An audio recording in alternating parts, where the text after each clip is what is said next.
So this is not your typical strategy, but what I would recommend that they do is think out of the box. How do you become a premium bakery? Think about the restaurant that came up with the $500 sandwich. Like a lot of people were very, very intrigued by it that not that many people bought it, but it brought so much attention that they sold a bunch of other stuff.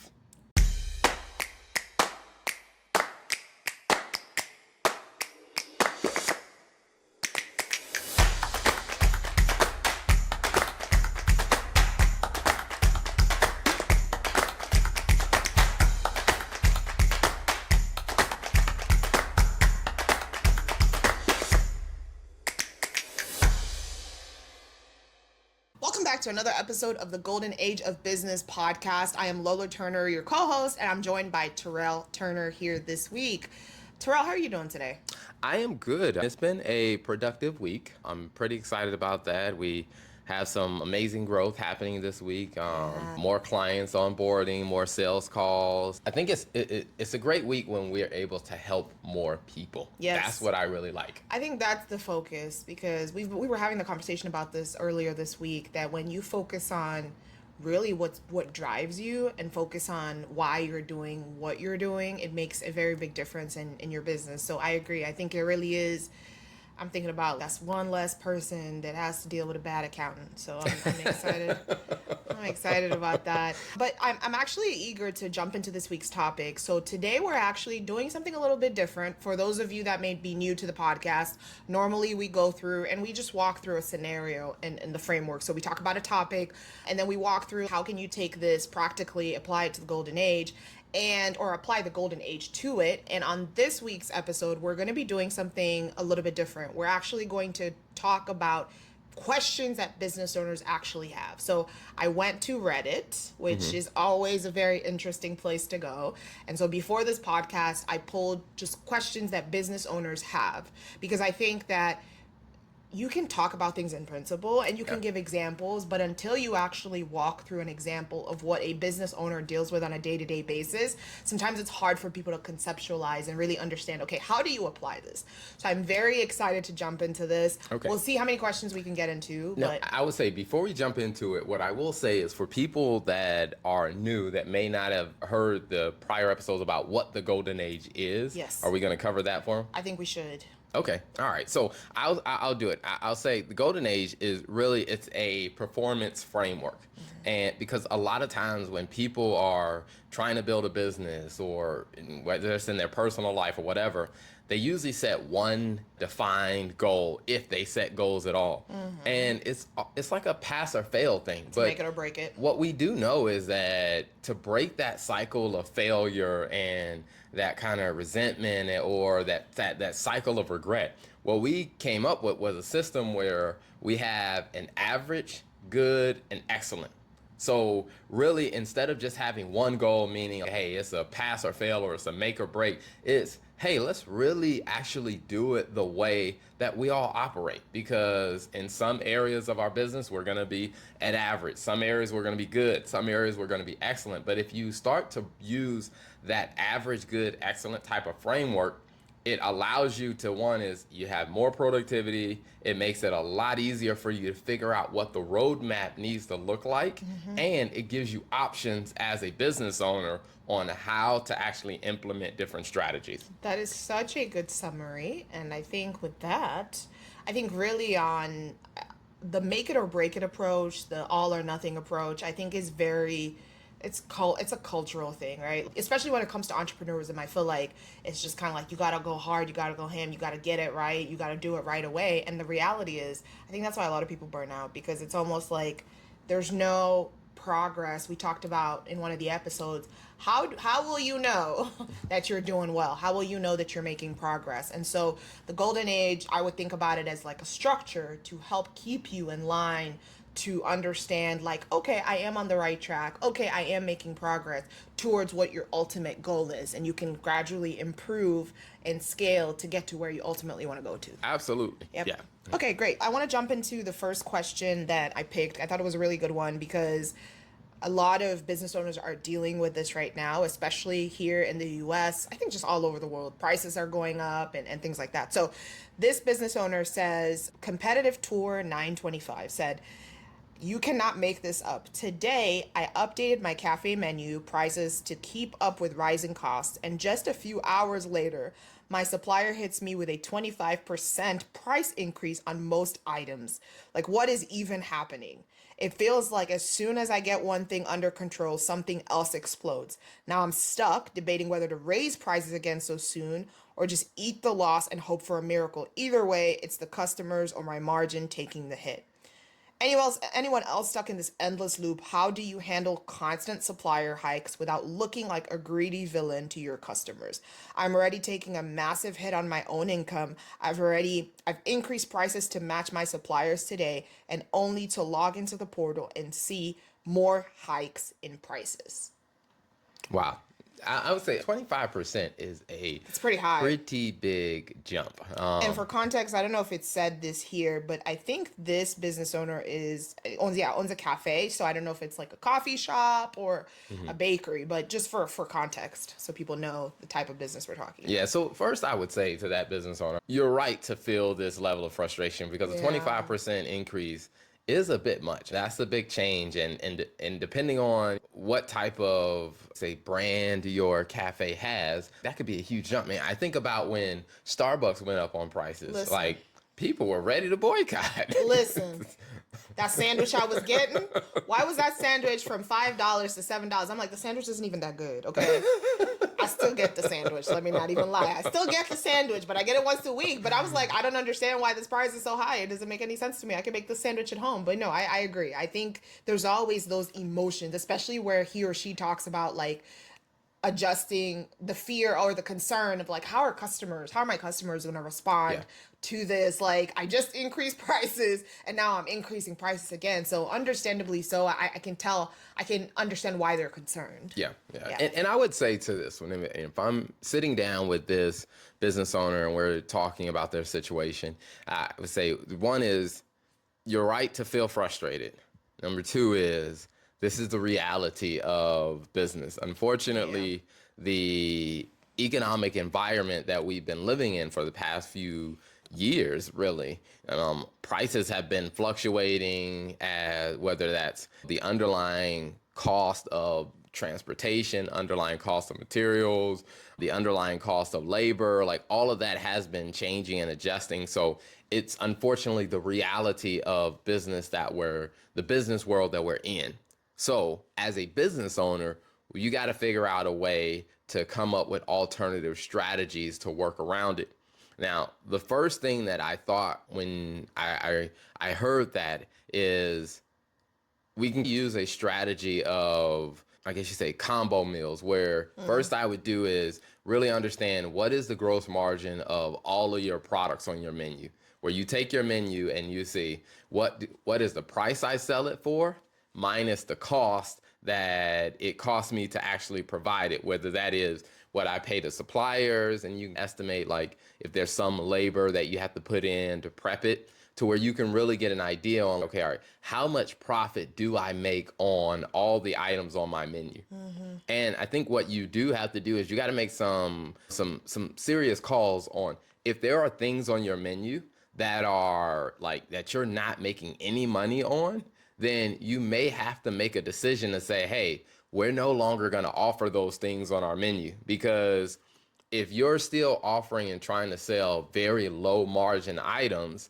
like it may be something the customers have liked in the past, but if it's dragging your business down, you got to make some judgment calls and say, hey, we can't afford to keep selling that. And you know what? I think customers are more likely to be okay with you no longer selling something because it just wasn't, you can say prices went up, so we no longer offer this on the menu versus increasing the prices significantly. So if Yeah. something is to make up for that margin, so I would rather, as a client, I would rather someone tells me like, hey, we discontinued this because the prices just got really expensive.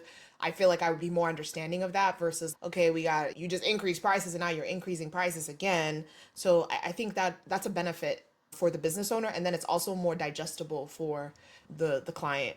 Yeah, and I think depending on the type of relationship that you have with your customers, is you can have that honest conversation of like when they come in, they see that, hey, this is no longer on the menu. What you can tell them is, hey, the cost for this item went up and we didn't want to continue raising prices. So Mm. we moved this off the menu, but we found a alternative. Like people who used to buy this product, now they like buying this one. Yeah. So you can almost introduce your customers to an alternative to something that they used to like that you were losing money on or that you just weren't making any money on Yeah. because you can't afford to keep doing the same thing. If costs are rising, you got to change it up. And the ideal scenario would be is that when you go to look at the alternative that you offer is pick an alternative that actually has a higher profit margin to Mm. where you can say, hey, we used to sell a roast beef sandwich, now we sell a turkey sandwich, which I mean it might be healthier and you might get better margins on it and people may enjoy it more. So I think you got to find opportunities like that to where you say, hey, how can we transition people away from buying the things that we don't make money on Right. to the things that are better profit margin, because that way you can manage your profit margin as a business while still being able to respect and provide your customers with something that they like. Yeah, and I think I like what you talked about with the gross margin analysis, like doing that study, and then that helps you determine what you need to take off the menu that may not be they may not be giving you a healthy margin. I think applying the age to it is, we talked about this on a prior episode, right? Where for some of our one of our clients, the goal was just we need to break even. Yeah. So for you as a cafe owner, it may just be average, may just be okay. We need to break even. Mm-hmm. So what does the gross margin need to look like? What does the gross margin need to look like for each of these products for us to break even? Then the good may look like, hey, I need to have enough money to be able to, I don't know, hire someone or have two people on staff. Then maybe excellent is, okay, I need to have enough money to pay myself. Or maybe Mm-hmm. good is, I need to have enough money to pay myself. And then excellent is, okay, I need to have enough money to reinvest in the business. So that way you're giving yourself milestones and it's realistic in terms of the time, because just listening to this person, they just sound super frustrated. They sound Yeah. defeated. So it's, if you take it in bits like that, then I think it makes it easier because, okay, right now the goal just needs to be to break even. Mm-hmm. And once I do that, then I can think about, okay, do I need to, what does it look like to get to maybe paying myself? And then what does it look like to then being able to put money back into the business? Yeah, and I would, and using that golden age approach, is I would look at a couple of strategies where I would say the average baseline strategy would be is we need to do a gross margin and then we need to get rid of some of the low performing items. Mm-hmm. The next level good maybe is we need to come up with some special promotions where we can take items on our menu that have a really high margin and combine them with items that have a lower margin. For That's good. example, I would say just about every major restaurant chain does this. It's part of the reason why they sell you combo meals because they know that they make a ton of profit margin on the drinks, Mm. but they may not make as much profit margin on like the sandwich Sandwich. Yeah. or the main entree item. Yeah. And so a lot of times what you can do is you can buy just the sandwich or you can pay a little bit more and you can get a drink and a side with it. What those restaurants know is their profit margins are really high on the drink and the That's good. side. Yeah. So if you can start finding things in your menu to say, hey, can we combine this high profit margin item? Let's say, for example, if you're a cafe, you have a combo of, hey, the tea and coffee, a tea and a coffee cake. Mm. You could sell them individually, but if you came up with a combo price to where it's a little bit less than them buying them separately, Mm-hmm. then you're gonna make way more profit margin on the tea. Yeah. And when you combine those together, then you can start to see that your overall margins could probably increase because you're selling more of the higher things to offset the costs on your lower margin items going up. That's really good. And it's funny that you mentioned that because I just realized now that I've been going to Starbucks, every time I go to Starbucks, one of the things I've noticed recently that they've started asking at the window is, would you like a meal? What meal can we give you today? That's the first thing they ask you. And normally Starbucks is known for what? For drinks. Yep. And so I'm thinking now as you're talking, I'm like, that's probably the strategy they're taking. Maybe they have a really healthy margin on the sandwiches, or maybe they're trying to introduce that to increase their revenue as well. So that's actually very interesting that you point that out. Yeah. Yeah. And then so for excellent, I would say now this requires you to think a little bit outside of the box. But I think that there is definitely a huge play here for any type of business. But as we're talking to this cafe owner, what I would say is we need to look at your menu and we need to come up with something that has a ridiculous price, like the $500 yeah, cake. the $500 cake. And what I will tell you is, you put a $500 cake on your menu, most cafes are gonna freak out and be like, "We can't sell a $500 cake." I know you probably won't sell that many. Yeah. Maybe you'll sell maybe a few a year. But the point of doing that is coming up with a $500 cake, and I'm not saying just grab some store-bought one and throw a price on it. Like, Please don't you do that. actually have to come up, Yeah. make it worth it to where, let's say, for example, it is a custom design cake or whatever, or let's say there are edible gold flakes in the cake or something. Like, it has to be it has to justify why the price is so high. And you can offer it on the menu. It is for pre-order only, and it takes 3 days for us to make it because it is a custom design cake. Now, because you can offer it at such a high price, what you can then do is you can benefit from, the word of mouth is gonna get out about your restaurant. That people are gonna be like, "Hey, that's the cafe with the $500 cake." Yeah. And people are gonna be like, "Have you ever had it?" "No, I've never had it, but I wonder what other stuff they have." Exactly. And people are gonna consistently show up. And then I think what you can do is you can actually, I would say, take that same cake recipe and make mini cupcakes to where people may not pay $500 for the entire cake, but they may be willing to pay, let's say, $20 for the mini cupcakes. I don't know if I want to pay $500 for the whole cake, but I'm willing to pay a premium for the cupcakes because it gives me a taste to where I can say, "Hey, I've tasted this premium cake before." And I think when you start doing creative stuff like that, I would put that in an excellent category. And let me ask you, so is really the goal, because you said you may sell like three. So is the goal really to sell that, or is the goal to get people to buy other things? I think the goal is really to create a brand for your create Okay. really it's to create a premium brand for your product. The reason why Starbucks can sell coffee at a much higher price than the gas station is because Starbucks is seen as a premium quality product. That's Now, true. when Starbucks first came out, Starbucks wasn't just selling very basic coffee. Now, I will say, if you look behind the scenes, it was pretty basic coffee. Yeah. They take the grinds, they grind it up, and they make coffee. It was very similar to what was happening at a convenience store or a gas station. But what they did is they came out with some more impressive names, or what they did is they brought in more higher quality beans to where they added a little bit more, like they added whipped cream to it, and they gave it a more classier feel to where now Starbucks has a premium reputation when it comes down to coffee. Yeah. So when prices go up across the board, let's say if everybody's charging more for coffee, Starbucks can raise their prices at a higher rate and people will still go and buy it because they're like, that makes sense. Starbucks is the premium.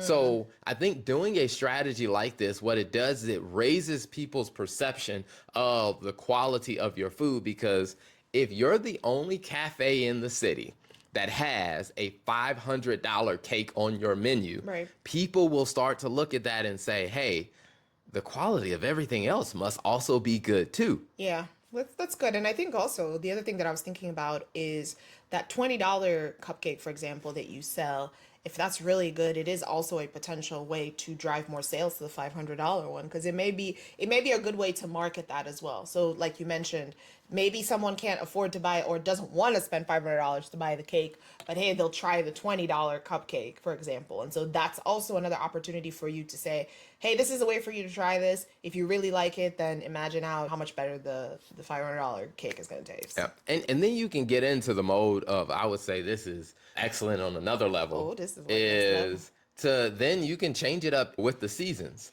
to where it's like, hey, we're coming out with this cafe comes out with a new custom designer cake once a season. Hey, I here's like the that. summer special. Yeah. Hey, for the summer, here's what the cake is going to be I for like the that. summer. Yeah. And like I said, even if you don't even want to go $500, let's say if you only want to do $150. Yeah. But whatever it is, what you want to do is you want to make sure that it draws a distinction for your cafe Yep. compared to all the other places. And I will say, a person like me, like I really enjoy good dessert. He does. Um, A little too much sometimes, but he does. like I really enjoy a good dessert, especially if it's made with quality ingredients. Right. Like it's a night and day difference. Like I will say, like well, sometimes when I'm on the road and I travel different places and people are like, "Oh, this cake is really good. I'll try it." If the ingredients are not quality, like I literally feel sick afterwards. To where Yeah. if you can come up with a quality ingredient cake and you really can position it well, it can work to your favor, not only for that one item, but it also brings people in to check out all the other stuff that you have. I would agree. I think that's really, really great advice. So let's recap for our business owner competitive tour 925. The first thing you mentioned was a gross margin analysis. That's the first thing to do. And then that gross margin analysis, my recommendation was within the age of a gross margin analysis, target one to just overall break even as an average as suggestion. And then B would be from a good perspective is like, all right, maybe it means getting to a point where you can pay yourself. And then excellent looks like getting to a point where you can reinvest back in the business. And then for the overall strategy, overall, you can recap your advice for that one. Just average was, I'll let you recap. Yeah, so I would say, I mean, average was doing the gross margin Yep. and then let's getting rid of some of the items that you don't make money on. Yep. Good was, hey, let's come up with a combo option. Let's pair a high margin item with some lower margin items and sell it in a combo option. Excellent was you come up with an out of the box idea of let's create that $500 cake, that one that has edible golden flakes in it. There you go. To where there's a reason why it costs $500. And then what you do is you come up with a mini cupcake option that people can still get a taste of the cake if they're not willing to pay $500, but they will pay a premium price because they know these cupcakes are the same recipe as the $500 cake. So they'd be willing to occasionally spend a huge premium on those cupcakes. Got it. All right. That's perfect. Thank you, Terrell. Good advice. We'll make sure to put it in Reddit. So one of the other things the other ones I want to talk about that's very interesting is when it comes to scaling your business. I think everyone goes through at some point or at multiple points in your business, you go through the trying to figure out what scaling looks like. And especially if you feel like you've hit a rut, for lack of a better word, how do you move to the next levels? I picked this one because I thought it was a good one. DJINNXZ says, I run a handyman business looking for insights on closing the gap from 600 to 1 million. So currently make $600,000, looking to go to $1 million. So I'm going to just read, it's long. I'm just going to read maybe the first couple of paragraphs on the question. He says, currently we're generating about $600,000 in revenue running 3 vans full time, so handyman business, Monday to Friday, plus 2 administrators and customer service reps. We don't work on weekends and have no plans to. It's not worth the quality. Okay, he talks about that. The biggest issue I've seen is in scheduling. Actual billable hours and worked hours have way too many fluctuations. If it's not an all-day job and there's travel involved, I'm seeing maybe 4 to 5 billable hours per van per day. I've considered assigning territories to each technician to minimize travel time, and we already have multiple storage units with tools and other necessities to take pickup convenience. So basically, he's walking through this, and so one of the challenges he's facing is scheduling. He's tried a couple of things. It looks like he's also try to adjust the estimates to go for from free to hourly to then start doing like charging for estimates to come out and look at jobs. So he's just looking and saying, what are some tips advised aside from just landing higher paying jobs that you'd suggest to close the gap? Advise on scheduling efficiencies. Currently, to technicians year to date have made about 225,000, while the tech I have on estimates is only at $90,000. So looking for some advice on some things I can do. Gotcha. All right. So this one is, I think, the reality of growing and scaling your business, because a lot of businesses run into this issue where you get to, I would say, once you get north of 300,000, trying to really scale to that next level, it does take it takes a considerable amount of skill and adjustment that needs to take place there, because you can get to 300K, 400K. You can get there based on just hard grind work. But for you to really go to the next level, you got to be a bit more strategic. And I think that this business is in a very interesting place to go from 600 to a million. Now, the way I would approach this one is first I would take a step back and I would say, what is the type of work that we usually do, and kind of again creating a gross margin to actually understand what are we really spending our time on. If you look at the types of jobs that we've done, what do people usually pick up the phone and call us for? And I think this is where you really got to get and understand your data, because you need to understand what is our reputation. Yeah. And is our reputation for low cost, one-off repairs, or is our reputation for more, I guess you'd say, advanced type of repairs? And I think as you start to understand where your reputation is, then you can start coming up with some creative strategies around, all right, how do we start to drive more revenue? Now, for starters, I think being creative around the estimates. Hey, if you do an estimate and you say, hey, whatever the cost of the estimate is, we'll actually take it off the price of the actual repair if you hire us. So we'll come out, we'll do the estimate, and if you choose to go with us to do the work, we'll take it off the price of the actual repair work that we're going to do. I think that's a great one to give people a little bit more comfort in you coming in and providing an estimate. I think also you can look at things like, with your estimation process, is really get in there and boil it down to a process, because I think sometimes some companies that I've seen, they may have a very expensive person who's doing the estimates, and your business just can't be profitable that way, because you can only charge so much for giving a upfront consult or upfront estimate. You really need to boil it down to a process to say, how do I get a more junior person to do the estimating, but for them to be able to give them the tools that they need to do it effectively? Because I think then that's where you can start to align to say, hey, we have the right person doing the estimates. Because what I've seen at a lot of companies, especially in construction companies, is they will have their most senior person going out there doing the estimates. And I'm like, that means you are probably losing money on every estimate that you do, because you have your most expensive person doing it. Yeah, so I would say in this case, and I think it's a little bit different for them, right? It looks like the ones that are actually going out and doing the jobs are making more money, and the guy that's doing the estimates is not. And it looks, based on what I'm reading, they're paid on commission. So the estimator's only making about 90 grand a year, whereas the person that does, the two guys that do the technician work are doing about $225,000. But the thing I would look at for the estimator is, they may be getting, if that estimator is being paid 90,000, the question is like, how many estimates do they have to do to cover their cost? So if That I you don't think know. about like, how much money do we make on every single estimate? Let's say, for example, if you make, let's say, $100 per estimate, how many estimates do you have to do for that person to not only cover their costs, but to also generate a profit for the business? And I think that's where I look and say, okay, all right, do we have the right person doing the estimates?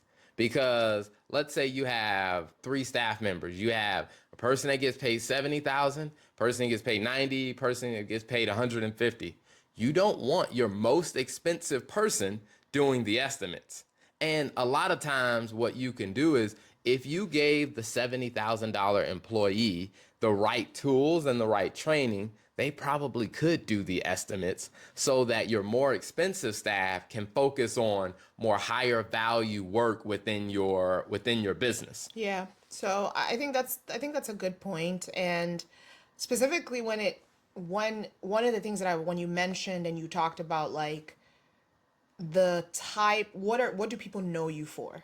Because one of the things here he says is, okay, other than just charging people more, any other advice. And I think really sometimes people think about, when they think about increasing revenue, there is sometimes a default to just be like, well, we just need to increase our prices. And it doesn't always necessarily mean you need to increase your prices. It may just mean you need to become more niche focused, and you need to maybe have a higher intensity around who is it that we serve. Like you said, just looking at the data Yeah. and saying, all right, if we know that we tend to do better with, I don't know, DIYers, or we tend to do better with people that are looking to maybe renovate their homes or renovate spaces and sell, what do they call that, flipping? If those tend to be the people that call us, then maybe we need to start to provide and tailor our services to cater to those people.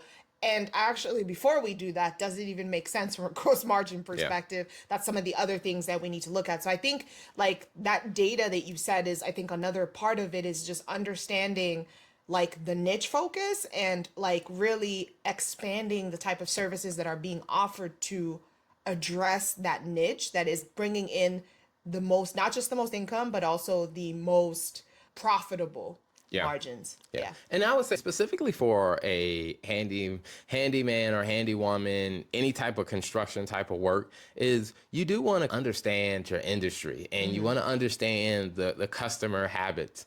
Because when you think about the different types of construction work, commercial is probably going to be able to pay the most, because if they're doing a commercial project, like they're going to have more capacity to pay more for what they're doing. Right. Or if you're doing let's say people are trying to sell their home, meaning if you positioned your construction company as, hey, we will get your home ready for a premium price to sell. That's good. Like, Yep. people are very, very motivated and That's good. more willing to spend money on repairs if they're trying to sell their home. That's good. And also, as it stands, a lot of people today, you're having to go and get quotes and bids for little things, for different things, right? You're like, all right, we know we need to patch this up, we need to do this, we need to change the carpets, we need to do all that stuff. Maybe you're not doing everything, but now as a handyman or woman, you have the network to where you can say, hey, not only can we help you get it ready from a repair perspective, but we can also give you a point of contact that you can work with. We know these people, we've worked with them on different projects that we can recommend you to be able to use to do that. And as someone who has gone through the process of selling a home, it takes a lot of pressure off. 2 homes now. So it takes a lot of pressure off when you have someone that you trust, someone that if it's like a one stop shop for everything. So I think that's a really, really, really good idea. Yeah, I mean, because you can do things like develop relationships with realtors, reach out to realtors and develop a relationship with them and understand, hey, what are the top repairs that are actually changing the price of a home? Yep. Because if you start to advertise that to, hey, if you're looking to sell your home, hey, here are the 3 types of repairs that you can do that will help increase the value of your home. Like, call us today because we specialize in helping really homeowners actually do these type of repairs. Yep. Because what you'll start to see is that then you're starting to bring in the types of customers who are willing and able to pay more, because if they're trying to sell the home, like, they're like, hey, if this is going to increase the price of the home, Exactly. they're comparing the price they pay you to the value that they're going to get when they sell their home. Right. And they don't mind paying the higher price tag because they know that they're going to get it back. Yes. That's good. And I think also the same thing with commercial businesses is what I would say, you can talk to different complexes that, like, I guess you say, business complex. Like we had a couple clients that are restaurants that they went through a major construction project to get their restaurant up and ready. If you can start to niche and specialize in things like that, they had hundreds of thousands of dollars to get this restaurant up and ready. And there was one client of ours where their project got delayed by 2 months because the construction company they were working with couldn't get a certain part. But if you develop a reputation as, hey, we specialize in being able to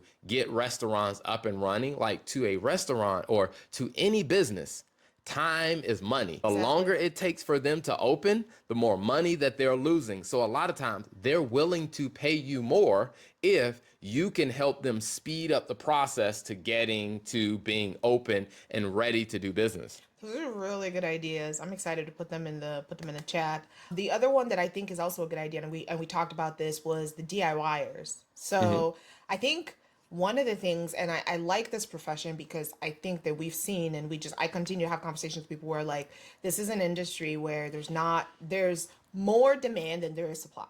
You do have some people who are still wanting to do DIY projects and wanting to do different things in the home. One of the challenges that I've had in doing DIY projects is really just being able to assess the cost.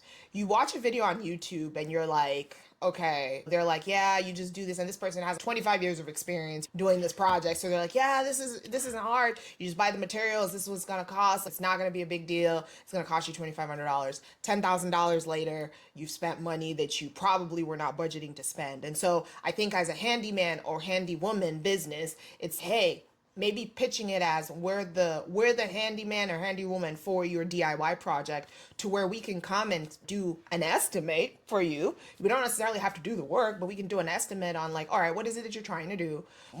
If you're looking, what's your budget? And based on your budget, we can help you estimate, okay, for good quality, if you're trying to do the basics, this is what the cost is going to be.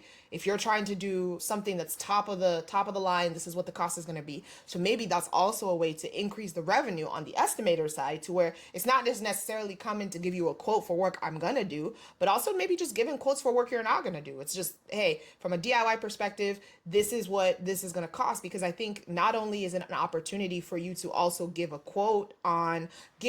estimate on what a DIY project may cost, but I think it's also helping, like, for the gaps that you can't fill. If you're trying to do, let's say, premium renovation, if you want to do, let's say, I don't know, 15 or 20 or 30% of it, we can do the 70%. And I think it also becomes a good way to also sell your services as well.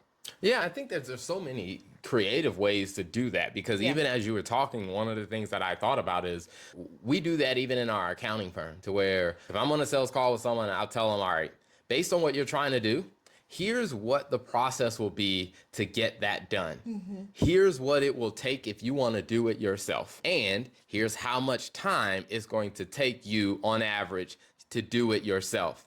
Here's what it will look like if you hired us and we did it for you, and you can see you don't have to spend the same amount of time. Now, then giving both of those options to them, because they paid for a consult, Exactly. and I've laid it out to them as, hey, here's how much time and money you need to invest to do it yourself. Here's what it will cost you to pay us to do it. Like, yes, it will be a premium to have us do it, but the thing you're going to save is the time and the hassle. And allowing them to make that decision. And I think people tend to respect you. And there are sometimes, like, I'll tell people, like, hey, based on what you're trying to do, I think you should do this yourself, because it's only going to take you a couple of hours, Yeah. and it's going to save you money. And I think when you start to do that, I think you develop a better reputation, because Yes. there have been companies that we did that for, and then they came back after they had grown some and said, hey, we have a bigger project that we need to work on. And they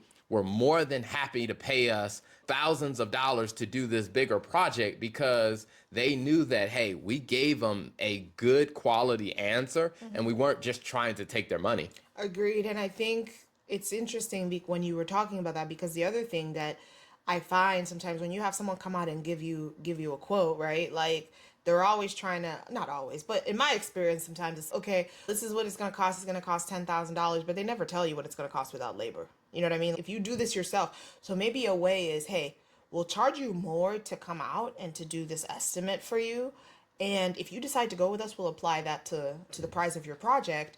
So I think like you said, there's so many ways you can really be creative about offering that service. And I think the more transparent you are with your clients, just like we do in the business, I think it makes a very big difference. Yeah. And I would say one last thing I would say is really upscaling, getting to a premium style kind of construction or handyman, handywoman type of company. I think, and it's going to go back to how you approach the marketing. Yeah. Now, if this were my business, the way that I would probably do this is I would get a list of who are the top realtors in the area, and I would start a podcast and I would interview the top realtors in the area because they know the people who are trying to sell a home. And a lot of times, if someone's trying to sell a home, or let's say someone is buying a home, but they want to make some adjustments, like if you're the number one, construction company or a handyman, handywoman company that comes to mind, Right. they're going to recommend you. That's true. And then I would also then talk to mortgage loan officers because, hey, as people are trying to get like home equity loans or trying to repair stuff, if you're the company that comes to mind, so I would have realtors as guests on my podcast. I would have mortgage loan officers. I would have business loan officers on my podcast as well, because if a person is opening a new brick and mortar business and they need to do some renovations and repairs, they're going to probably go get a loan from somewhere. If you are the construction company that comes to mind for that loan officer, they may be like, hey, you should probably give so-and-so a call because they can probably help you with the construction work on this project. And there, what you're doing is you're putting your name in front of potential customers who have money and can afford to pay for your services. And then I think also you can get into things like interviewing people on the city council or interviewing the city mayor, because those are people who know about the building codes. They're ones who know about the permits and stuff like that, because it allows you to start developing strategic relationships by simply starting a podcast. And you can start a podcast for less than $100. And then you invite these people to be guests on your podcast. What it does is it gives you strategic relationships and it starts to position your business for a premium construction company. Now, it won't be something you can do in a week. It will take some time to develop that strategy out. But I think as you start using strategies like that, it can position you for phenomenal growth and really market your company as a premium business in that industry. That's a phenomenal idea. And before we close out, I want to make sure that we golden age it. So, if you were sitting with this business owner, what would be your recommendation to them on how to do the golden age for all of the great things we just talked about? So, I would say averages, we need to figure out, do we have the right person doing the estimates? Okay. Do we have a very clear process on how the estimates are done? Because if I needed to get a more junior staff member to do the estimates, have I laid out what are the processes, what are the things that need to happen, what are the discussions that we need to have in the estimation process? Number two, I would say, is really define a niche. The good level would be is define a niche on what are the types of projects that we are really, really good at, and really build our reputation as, hey, we are the perfect handyman, handywoman company that can get your house ready to sell at a premium price. Because when you start to advertise that, people know you for what you do well. Plus, that is a segment of the market who's willing to pay more. And then on an excellent level, I would say, is really start to build your brand. I would say start a podcast and interview realtors, interview loan officers, interview city council, interview the city mayor of the towns near you, because I would say is the city mayor of the towns near you, they would love to be on a podcast because there ain't a whole lot of television cameras that are coming to them. I mean, if you're not the mayor of New York, you're not the mayor of Chicago, you're not the mayor of Atlanta, most people don't know who you are. Right. And so those could be great strategic relationships that you can do at the excellent level to position your business for further growth. That's great. Wonderful advice, Terrell. I think wonderful application of the golden age. So really, really excited. I think this is going to help a lot of people. Until next time, guys, thanks for tuning in to this week's episode. We'll be back.